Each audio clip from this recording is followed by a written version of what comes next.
Hello and welcome to lesson 2 of week 8 of the NPTEL MOOCs course on economic growth and development. In this week and in the preceding week so far, we have studied the concepts of Gender Development Index and the Gender Empowerment Measure. We saw that there has been a lot of emphasis on this concept of Gender Development Index, primarily because there is a reason to measure what are the different levels of achievements of men and women, what are the different gender relations that have been prescribed for men and women in our societies.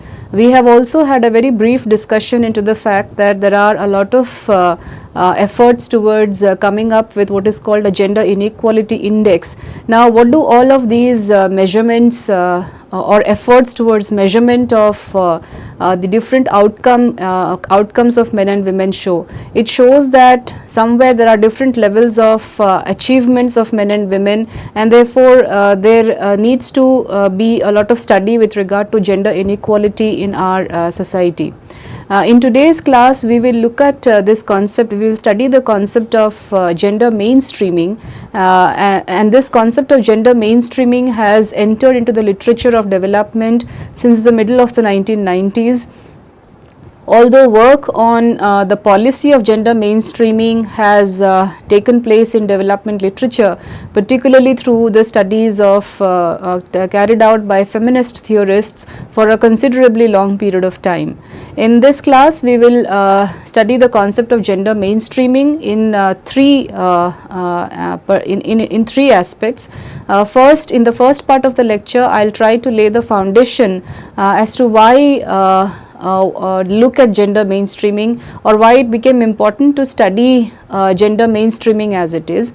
In the second part of this lecture, we will look at the policy of gender mainstreaming, the way it was introduced, and in the third part of the lecture, we will look at one of the instruments of gender mainstreaming, and this is one of the most widely used instruments of gender mainstreaming. It is also known as a policy instrument, and this instrument is therefore named as gender budgeting. So, going by these perspectives on how to approach this concept of gender mainstreaming, I have titled today's lecture as Gender Mainstreaming and Gender Budgeting. This lecture comes to you as a general lecture, and I believe that this needs to be taken at this point of time for students to understand that since there are different outcomes as far as development achievements are concerned with respect to men and women, therefore it is but appropriate that we keep aside one class on the issue of gender inequality and consequently on gender mainstreaming. So, to begin with, let us first we have in our previous classes seen that there are different outcomes with respect to deprivations and achievements of men and women. But let us, to understand the concept of gender mainstreaming, let us begin with this idea of how poverty has been conceptualized for a very long period of time. Now, conceptualization of poverty has more or less always been done in terms of incomes needed to achieve a predetermined and physiologically defined level of survival by members of the average household. So, who are the members within the household is something which is never discussed at length, but if you look at policy documents at the national level or at the sub-regional levels, one of the things that is emphasized on is what are the levels of deprivations or what are the levels of achievements faced by the households. So, in that sense, the term household is used as some sort of a generic term, irrespective of who are the constituent members of those households. So, that's the standard conceptualization of poverty. And the poverty line then serves to distinguish the poor from the non-poor within a population. And as I've just said, in early research on poverty, it was always assumed that households were internally unified and that their incomes were equitably distributed among their members, and consequently all members of households were thought to be likely to be equally poor or equally well off. So, the standard assumption was that if incomes of households are rising, all the members within the household are equally well off, without paying any attention to the intra-household distribution of income. What is the share of women and children on income within those households? So little attention was paid on this aspect of intra-household distribution of resources in early poverty literature. But beginning the 1980s and the 1990s, because of the work led by various feminist theorists as well as gender equality practitioners, serious challenges came against this assumption, and this was also based upon empirical evidence that income deficits impinged more severely and systematically on some members of the households than others, and most often along lines of gender and age. And this is something that we have done as a matter of assumptions. When we began studying the issue of human development, we saw that women and children within a household are generally the more marginalized and more vulnerable. This assumption that households are internally unified and all incomes are equally distributed among all members of the family was challenged by various feminist theorists and gender equality practitioners, and empirical evidences showed that the outcomes on women and girls and children are especially much different than what the outcomes for adult male members within the family in general are. So therefore this assumption came under a serious challenge along lines of gender and age. And in this sense, there was then a need to deconstruct the concept of households. Who are the constituent members of these households? And there was a need to ask questions about the intra-household distribution of well-being, so that and that became the first step in understanding the process of developing a gendered understanding of poverty. So in that sense, the term poverty was no longer used in a very generic sense, because it came to be understood in light of the empirical evidences that started getting available in terms of the international development literature, that poverty, the concept of poverty in itself is a highly gendered one. And therefore it revealed the relevance of identity based inequalities even among the poor. So we cannot just talk in terms of vertical inequalities or vertical poverty, but also in terms of horizontal inequalities that exist, because people belonging to different gender, different social groups of population, people belonging to different race and ethnicity often face different experiences with regard to poverty. In the last class, I had shown you a small video clip on how different poorer people conceptualize poverty, or how poorer people see themselves as poor and what being poor means. And you would see that the men and women in those videos spoke very differently about their conditions of living. So therefore it is but obvious by now that the nature of poverty itself is multifaceted, which is why today we have moved from a simple human development index calculation to a multidimensional poverty index. Now that brings us to the understanding of how to look at poverty. A very noted economist named Naila Kabir has spoken in terms of poverty as a state of being and poverty as a process. She has worked in detail on poverty, gender and poverty in Bangladesh, and from her experiences from there she has talked about poverty as a state of being and as a process. And for our understanding of what is gender mainstreaming, we can also begin understanding poverty as a state and as a process. So if we have to express poverty as a state, we can think of it as a snapshot view of basic needs deficits of the poor at a particular point of time. So if at a particular point of time there are deficiency in wages or deficiencies in incomes of a particular household, of an average household, such that the basic amenities of living are not available, say food, education, housing, health and so on, then we can say that this is a state of being poor, or there is a state of poverty. But poverty can also be seen as a process, which means then that there needs to be a lot of focus on the causes and mechanisms of the generation and transmission of poverty over time, how poverty came to be. So if there are, for example, if in the Indian context, let's say caste plays a very important role in conceptualization of poverty. And you would see that there are various causal factors that go to determine the state of being poor within the Indian context, let's say. So in that sense, there needs to be a focus on the causes and mechanisms of the generation and transmission of poverty over time. And needless to say, both of these concepts, poverty as a state and poverty as a process, are closely interrelated because deficits in need at any particular point in time are both outcomes of ongoing processes of poverty and contributory factors. However, it was important to distinguish this between poverty as a state and poverty as a process, because the empirical fact is that women and men experience the state of poverty differently and often unequally, and become impoverished through processes that sometimes diverge.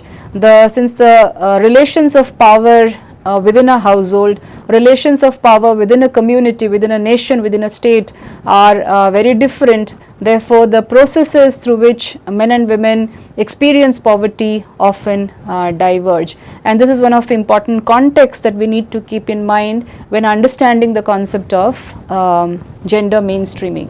Now, apart from the fact that paucity of incomes or deficits in incomes is one of the important reasons of poverty, or the fact that men and women face different experiences in life and therefore they experience poverty differently is an underlying factor. We also need to understand poverty in terms of its multidimensionality and intersectionality. So gender differences in the priorities expressed by poor people, the differences that reflect the roles and responsibilities assigned to men and women by households and communities, is one of the important beginning points to understanding or conceptualization of poverty. Often we see that in village economies or even in urban economies, urban informal sectors, you would see that there are clear gender differences in the priorities expressed by poor people, and different roles are assigned to men and women in the workplace or within the households and within the communities, and that is intrinsic to understanding the gendered nature of poverty. We have also seen empirical evidences have shown us that women have greater workloads, and therefore there is a concept of time poverty which has come into being. Different kinds of time use surveys have shown us that women undergo a lot of manual labor. There's a lot of time and effort that goes into the women's work, and that has given rise to the concept of time poverty. Other kinds of quantitative assessments have shown us that it is the intersection rather than the addition of different kinds of inequalities, vertical as well as horizontal, that adds to the concept of extreme poverty. Or there are various kinds of disadvantages that people face at a given point of time. So men and women belonging to different communities face poverty differently. So if we are let's say to take an example, if we are comparing the state of poverty between an upper caste urban woman and a lower caste rural woman, then probably their conceptualization of poverty will be very different, because the disadvantages faced by these two different categories of women on a daily basis are very different. So gender inequality often cuts across both vertical inequalities and horizontal inequalities, including race and caste. And it is this intersection with these other forms of inequality which means that it is women and girls from the poorest caste, ethnic and racial groups who have poorer levels of health, nutrition and education, and very often suffer higher levels of violence than other women, including women from similarly poor backgrounds. So this is extremely important when we are talking in terms of intersectionalities and faced the intersectionalities with respect to the disadvantages faced by women from different backgrounds. So often we see that women and girls from the poorest caste, ethnic and racial groups have poorer levels of achievement outcomes with respect to health and nutrition or education, and they often also face very high levels of violence than other women. Therefore, it is important to provide attention to the intersectionalities when we are coming up with the conceptualization of poverty, and that is where it is no longer relevant that we be gender blind or gender neutral with respect to framing different kinds of policies. Different kinds of policies need to be framed when when there is an overwhelming gender inequality prevalent within societies. Now, gender inequality is also an efficiency issue. When we see that there are different levels of gender inequalities within a society, the returns to income or the level of national output that is being produced within an economy also gets affected. Generally, in economics, when we try to assess assess a policy, we tend to look at the efficiency aspects and the equity aspects of a certain policy, and often there is a trade-off between efficiency and equity. So while dealing with gender inequalities is definitely a rights-based issue, it's definitely an equity issue, it is also an efficiency issue, and very carefully carried out empirical work on measurements of gender inequality with respect to incomes or output has shown us so. Here in this slide I have taken some examples without references, but these are empirically established, and in the concluding lecture of this course I will give out the references from where I have provided these evidences on reduction in output or income because of greater levels of gender inequality. So, for example, research on agricultural productivity in Africa shows that reducing gender inequality could significantly increase agricultural yields, because then labor absorption of women within agriculture would increase, and that would also go on to raise agricultural productivity. Women farmers in Kenya, there was a study on women farmers in Kenya which showed that if the same level of agricultural inputs and education are provided to the women farmers in Kenya as men farmers, that could increase yields obtained by women farmers by more than 20%, and this is based upon an empirical evidence. So you see how bridging the gap of gender inequity or gender inequality can go a long way in increasing national output within a country. Similarly, everything else being equal, countries in which the ratio of female to male achievement enrollments in primary or secondary education is less than 0.75 can expect levels of GNP that are roughly 25% lower than countries in which there is less gender disparity. And there are increasing evidence on educational enrollments coming from countries across the world that high rates of enrollment of girl children accompanied with high retention of girl children in schools give rise to increase in national output over a period of time, because the contribution of women and girls to national output increases over a period of time if the quality of human capital increases. A study carried out in Latin America showed that if gender inequality in the labor market in Latin America were to be eliminated, not only could women's wages rise by about 50%, but national output could also rise by 5%. And similarly, on the lines of human development achievements, it is an empirical fact by now and also a stylized fact by now that the probability of children being enrolled in school increases with their mother's educational level, and any extra income that goes to mothers will always have a more positive impact on household investment in nutrition, health and education of children than extra income going to fathers. And even studies within India has shown us that with every 1% rise in incomes of the female heads within the households, there is an increased investment on education or health of children within the households than any increase in income to fathers. So that clearly establishes the fact that intra-household distribution of resources is highly unequal, and therefore one needs to lay a lot of attention or emphasis on what is the share of women in the total household income and what is the share of men in the total household income. And empirical evidences show us that any increase in women's incomes definitely go into improving human development achievements within the household, and if this added up, if added up, will also go on to increase in human development achievements within the nation as a whole. So having given you a context of why studying gender inequality is important, we now look into this concept of gender mainstreaming. What does this concept mean? When did it come into existence? And what are the principles associated with this concept of gender mainstreaming? So if one has to come up with a very working definition of what is gender mainstreaming, we can say that it is a process that seeks to advance gender equality by revising all mainstream policy arenas. So it is a process that seeks to advance gender equality by revising all mainstream policy arenas. It is also intended as a way of improving the effectiveness of mainline policies by making visible the gendered nature of assumptions, processes and outcomes. Now we have already seen that there are certain gendered assumptions or gender blind assumptions with respect to how total household incomes or total household achievements will rise if incomes rises, but the empirical evidences show that there are serious challenges to these kinds of assumptions. So gender mainstreaming is a process that seeks to advance gender equality by revising all mainstream policy arenas, and during its development as a policy initiative there has been significant exchange of ideas between feminist theories of gender relations and gender equality practitioners.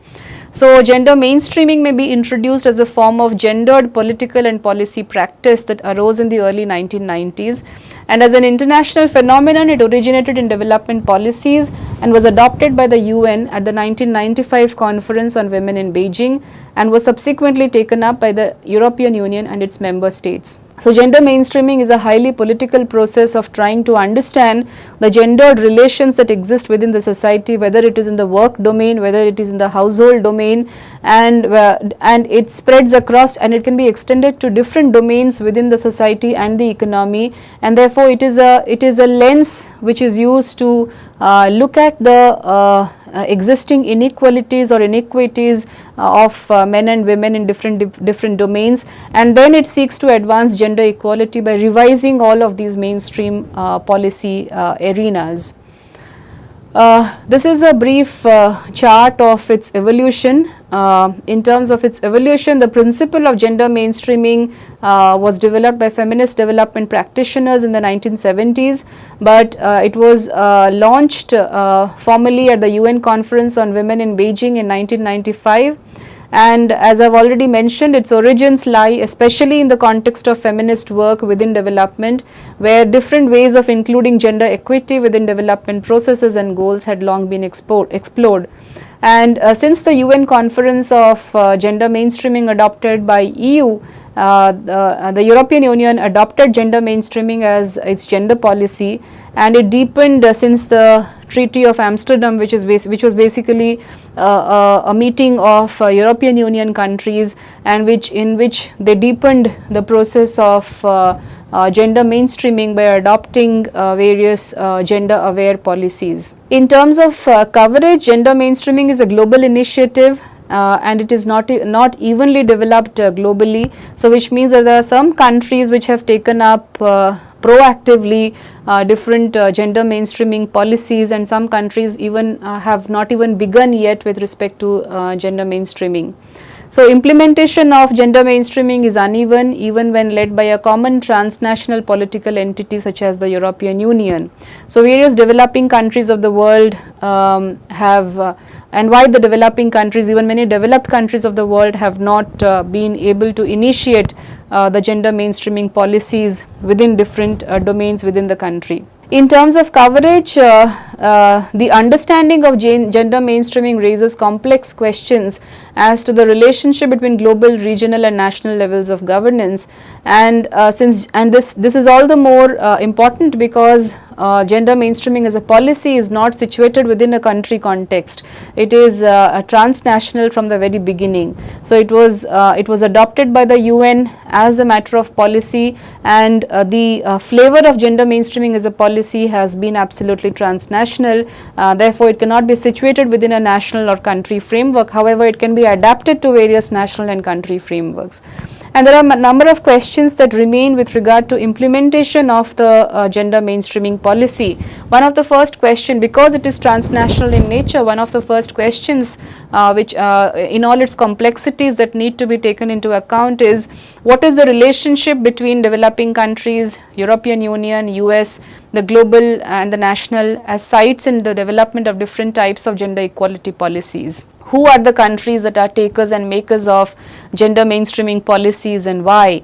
Do policies remain the same or are adapted according to local conditions? How important is the developing discourse on human rights, and how important are the role of institutions such as the United Nations in dealing with this concept of gender mainstreaming in different domains across different countries? So there are a complex web of questions that need to be dealt with when you're looking at a policy which is as transnational in nature as gender mainstreaming. In terms of principles of gender mainstreaming, when we are looking at it from a policy perspective, there are a number of imperatives which needs to be taken into account when one is framing a policy. Of course, a number of other principles can be added to this picture that is showing on your slide, but some of the important principles of gender mainstreaming that can be kept in mind, and this is provided by the United Nations, are as follows. First is adequate accountability mechanisms for monitoring progress. So when a certain policy is being implemented, the proper social accountability mechanisms need to be in place to check whether the benefits that are supposed to be going to the women members of a household or women members of the community are reaching them or not. So a social accountability mechanism needs to be in place to monitor the progress of a particular development policy that has been implemented. Similarly, there needs to be a proper diagnosis and identification of gender differences and disparities in certain communities, certain households, such that policy frameworks can be put into practice or policies can be framed adequately. There is a need to challenge gender neutral assumptions. Often the assumptions with regard to development issues, as for example with poverty, is gender neutral, has been gender neutral for a very long period of time. However, we have seen that the very notion of poverty itself is very gendered, and therefore there needs to be we need to pose different kinds of challenges to these gender neutral assumptions. Fourthly, there should be a political will and allocation of adequate resources for gender mainstreaming. So while on the one hand, from a normative perspective, gender mainstreaming is adopted by a certain nation or a country, there also has to be a political will to be able to keep aside certain resources that need to be targeted towards certain policies that support women and girls and so on. There is also a need to ensure that women participate in decision making processes within the household or at the level of community or at different levels of disaggregation or aggregation within a nation state. So we need to have women policy makers, women decision makers at different levels of aggregation within a country, whether at the community level, whether at the household level, whether at the block level, district level, state level, and at the level of at the national level. And there is also a need to re-emphasize on targeted women-specific policies in the form of some kind of an affirmative action, such that we at least have women members at different levels of aggregation who can voice the concerns of their women counterparts, or at least challenge the different unequal power relations that exist at different levels in different domains. Now, at this point, it is also important to make a distinction between two approaches to development. One is called the Women in Development approach, which held sway for a very long period of time in development policy thinking, and the other is the Gender and Development approach, which is the approach adapted by the gender mainstreaming policies. Let us look at some of the crucial differences between both of these approaches.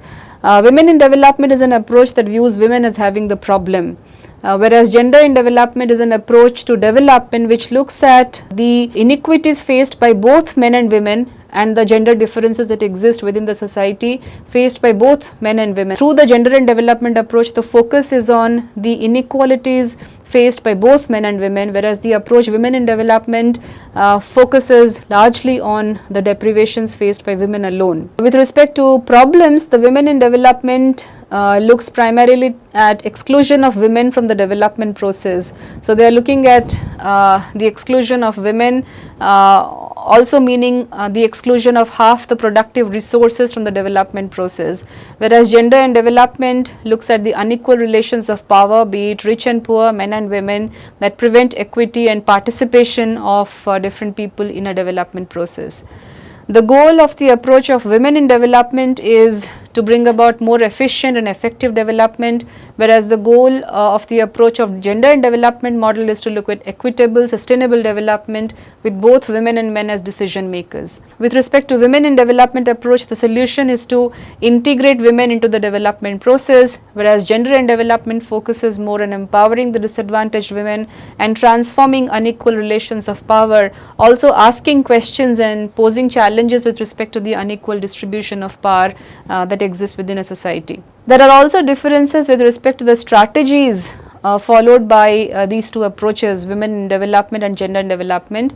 Women in development focuses more on women's projects or women's components that tend to increase women's productivity and women's incomes. The focus primarily is on increasing women's incomes, whereas gender and development identifies and addresses practical needs determined by women and men to improve their conditions and addresses women's strategic interests by focusing on people-centered development. Final takeaway point with respect to gender mainstreaming as a policy is to challenge the gendered notions that exist with respect to to poverty and development in different domains, whether it is in health, whether it is in education, food, agriculture and so on, and then to frame and implement policies that takes into account all of these unequal sharing of power between men and women, and then devise policies that can challenge these notions and talk about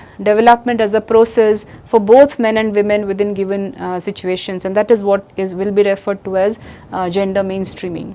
Now in this last part of this lecture, we will look at an instrument of gender mainstreaming. One of the most widely used instruments of gender mainstreaming is what is referred to as gender budgeting, and some countries across the world have introduced this instrument of gender budgeting in their budgeting exercises, and India is no exception. In India too, we have had a number of gender budgeting experiences, notwithstanding the fact that there are still limitations to this exercise of gender budgeting, but some beginning has already been made. So in this last part of the lecture, let us look at what does this concept of gender budgeting mean, and what are its constituent components, and what does it mean when we say whether a budget is gender neutral or gender blind, and whether there is a need to make budgets gender sensitive. So consider this, that a budget is a financial statement of expenditures that need to be made on different heads.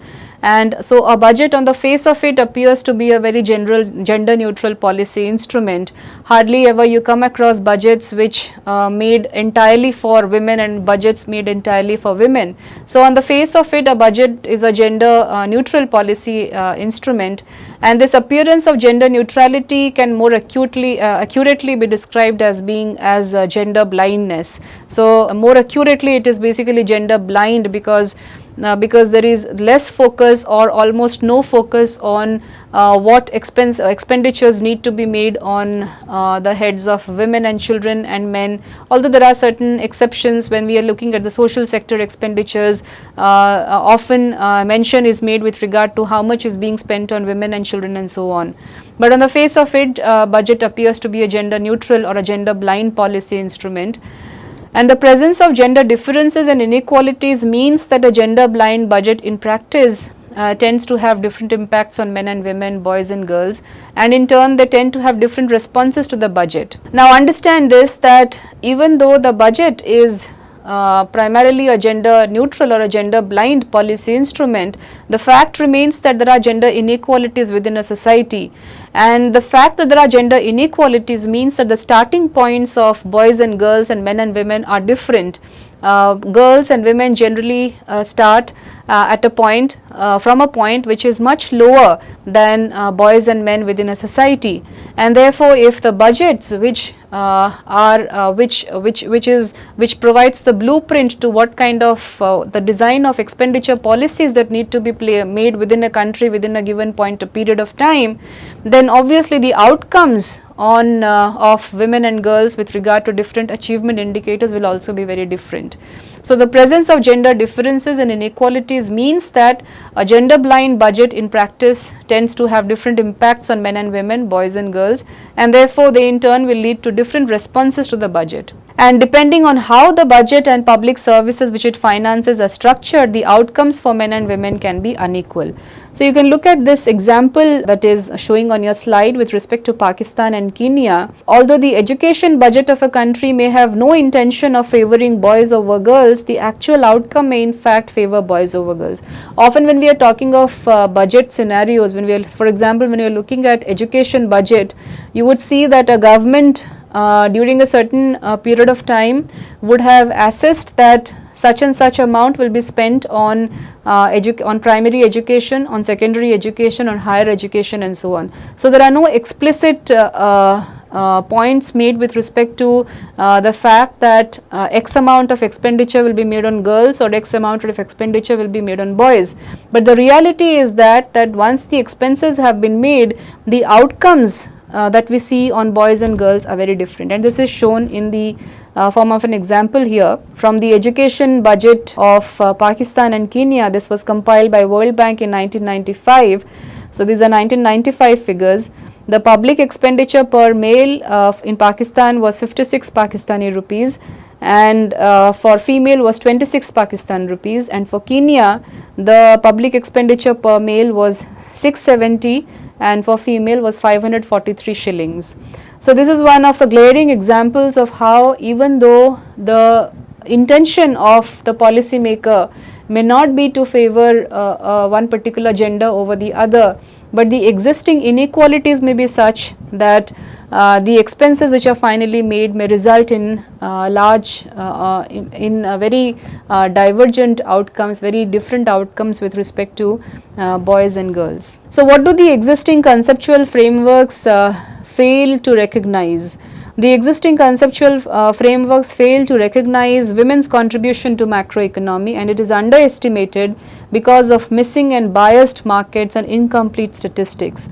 In economics, we particularly in the study of macroeconomy with respect to gender or women's participation in the macroeconomy, we make use of these terms called missing markets and biased markets, and it can be very simply understood as saying that within the labor markets there are certain domains where there is a lot of bias with respect to who to employ, men and women. So for example, there are certain hazardous jobs in which the women's labor absorption is very low or almost nil. So there is a missing market with respect to women in certain economies.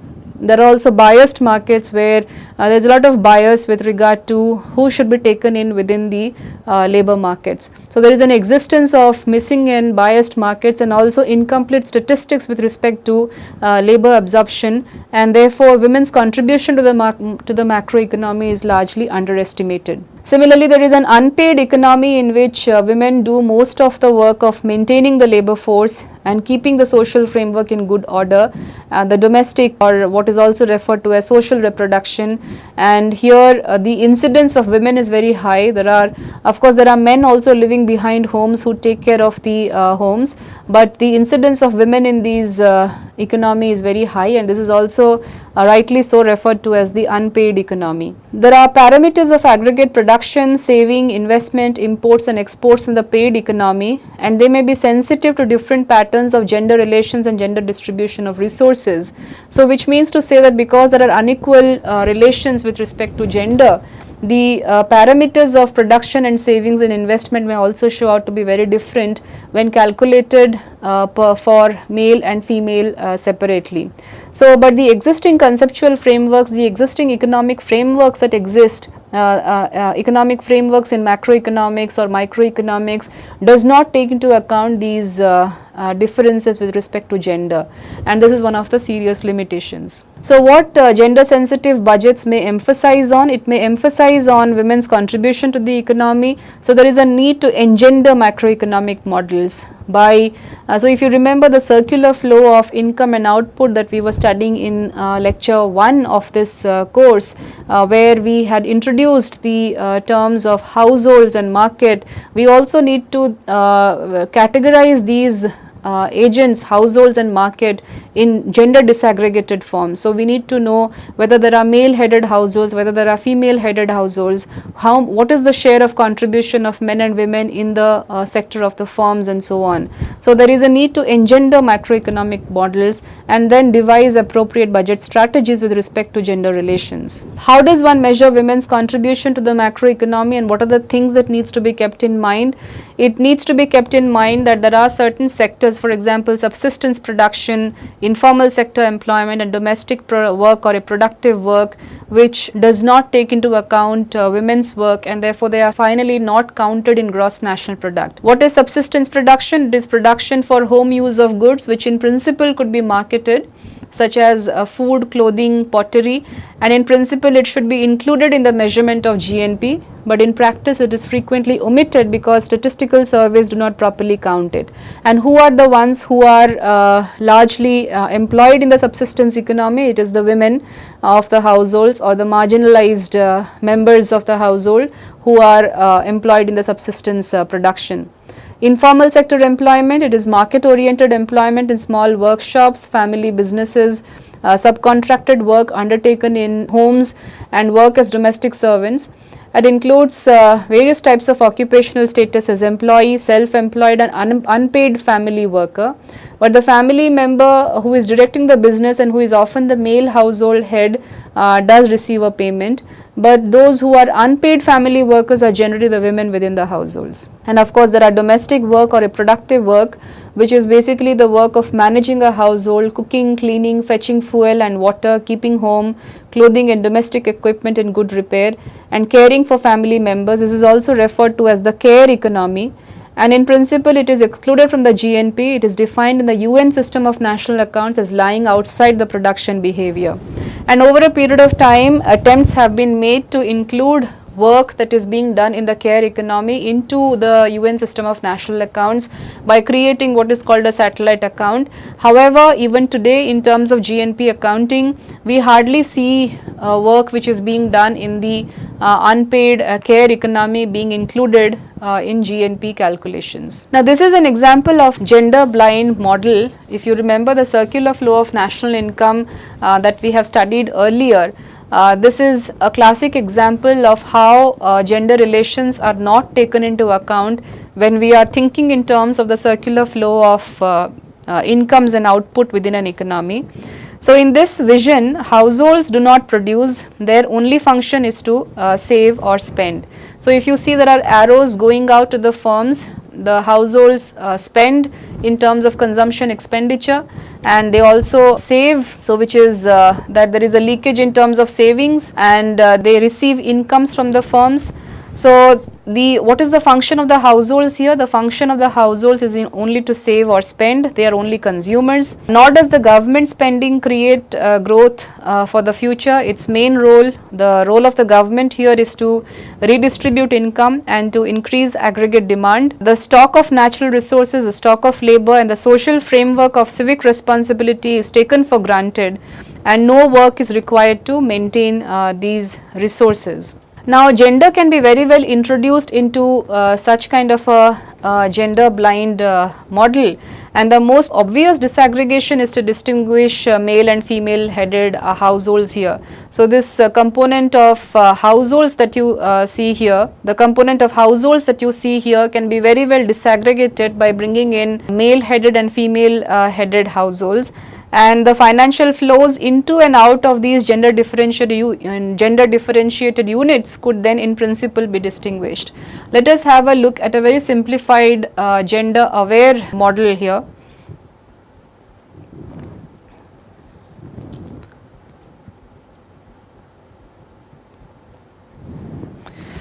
Let us have a look at a gender aware model here. In this you would see that the household and community care economy has been introduced. The private sector or the firm has been replaced with private commodity economy. Government has been replaced with the public service economy, and the household has been replaced with what is called the household and community care economy.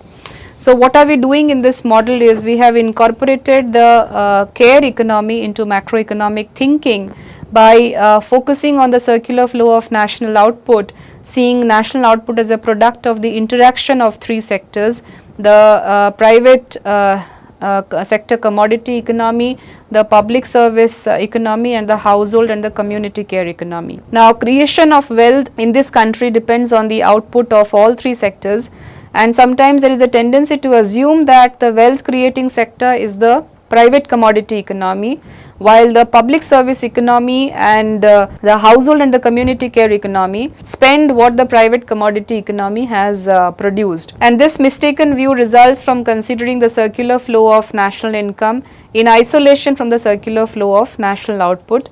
Whereas the three sectors of the economy can be very well considered to be interdependent here. So, in this gender aware model, the household and community care economy does not simply have the job of spending of consumption, expenditure and savings, they also create human capacities here. So, you can see that for maintaining the social fabric of the economy, they create human capacities which then enter into the public service economy, and this creation of human capacities also support the private commodity economy. So, there is a lot of contribution of the household and community care economy in the private commodity economy. They also, the public service economy also which in the previous case focused only on redistribution of resources. Here the public service economy provides social and physical infrastructure to the private commodity economy to be able to provide private commodities.